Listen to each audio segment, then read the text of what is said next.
Bonjour, j'espère que vous allez bien. Je souhaite aborder aujourd'hui le thème du changement avec un titre « On ne peut pas changer de planète, alors changeons notre monde ». Changer, c'est grandir, évoluer, s'améliorer. La dernière fois, j'évoquais le confinement avec une question « Qu'est-ce que le bonheur pour vous ?» avec cette impossibilité de circuler librement. Et donc demain, qu'est-ce que nous voulons réellement changer dans notre vie?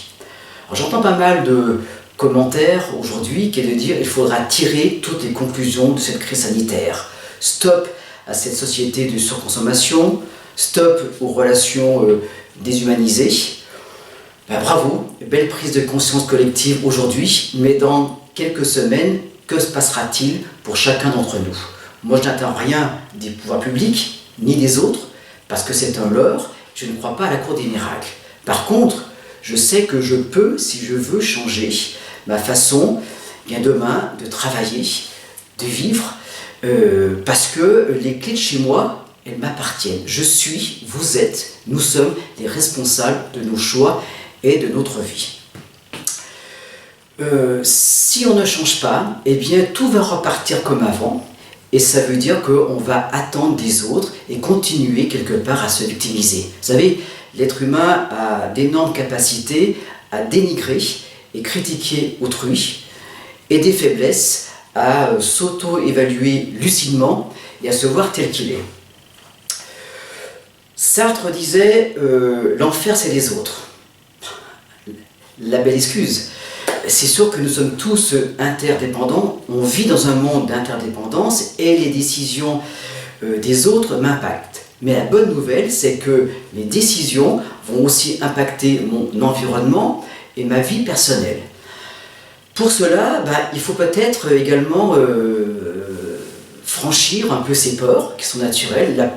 Et ces peurs, c'est la peur de l'inconnu, c'est-à-dire changer ses ressentis, changer ses comportements, quelque part changer son état intérieur, c'est-à-dire ses représentations du monde, des autres et de soi-même.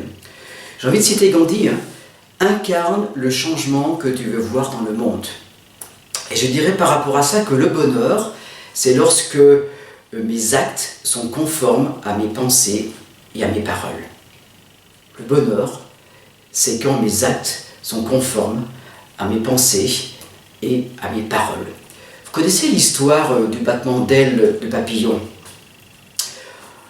On dit qu'un battement d'ailes de papillon au Brésil peut-il provoquer une tornade au Texas? Nous vivons une situation inconnue, incontrôlable, de chaos. Et enfin, en fin de compte, l'effet papillon, c'est la théorie du chaos.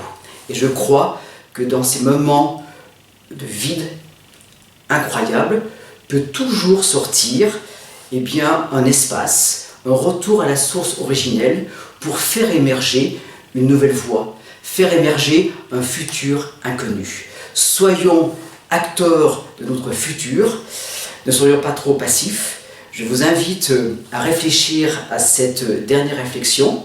Soyons tous inspirés de ces moments-là incroyables. Et puis, je vous donne rendez-vous pour la prochaine fois. Merci beaucoup. Salut!